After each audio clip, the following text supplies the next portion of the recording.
Fellow citizens and residents, our federation has been shaken by the recent upsurge in gun violence, from reports, the majority of which are linked to gang-related crimes highly concentrated in the community of Central Bastia. As Prime Minister and Minister of National Security, I express my sincere regrets and deepest condolences to the families of those who have succumbed to violent crimes and who are in bereavement at this time. I also share the concerns of our communities and the nation as a whole. Each life is precious. Every endeavor should be made to preserve life and maintain the safety of our people. Crime reduction requires the input and efforts of all of us.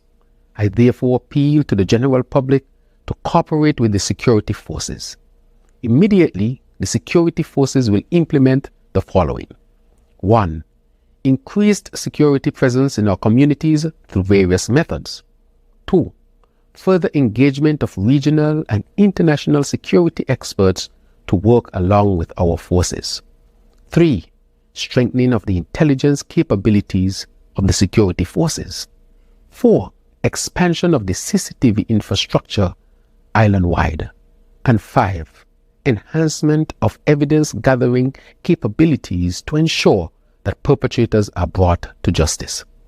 The High Command of the Police Force will hold a press conference tomorrow to give more detail on these initiatives to the general public. The Cabinet has also agreed to table legislation in the National Assembly to increase the penalty for illegal firearms offences from 15 to 25 years in prison.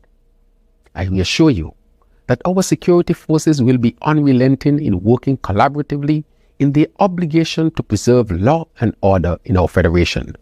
Our streets must remain safe so that the law-abiding citizens and residents of our federation can enjoy their peace and tranquility. Your government believes in providing a second chance to our citizens and residents who have fallen afoul of the law.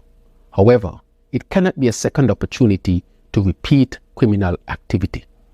The present upsurge in criminal activity is a natural and direct result of the monetization of crime management. Similar methods were tried and failed in Jamaica, Trinidad and Tobago, Mexico, Haiti, and El Salvador. In every occasion, it resulted in what we are seeing right now in our federation.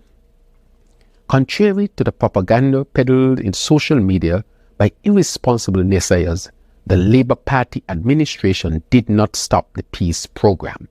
However, your government, on taking office, began and continues to be committed to the reformation of the program with rehabilitation at its core. I therefore appeal to the young men and women to move forward as law-abiding citizens with respect for the rights and livelihoods of others. I have commissioned the National Task Force to take the lead on a behavior changing initiative, crime and violence as a public health issue. This is a more scientific, sustainable and holistic approach to crime fighting, which includes dealing with the issue of violence from a public health perspective.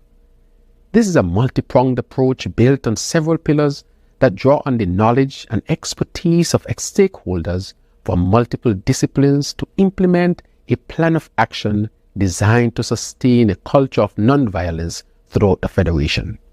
Our country wraps our arms around all the families who have lost loved ones to gun violence, whether recent or in the distant past. But our thoughts and prayers are not enough. They are not enough to erase the grief. They are not enough to subdue the anger. They are not enough to prevent such acts from happening again. We have to work together at all levels of governance, as well as throughout all communities and households, to do more to stop the destruction of human lives in our beautiful twin island nation, and we will succeed together. Once again, I urge all of us to bring about the positive change we want to see in our country. May God bless the memories of those who recently lost their lives. May God give comfort to their families as they navigate this trying time. And may God bless our beloved Federation of St. Kitts and Nevis and keep us safe.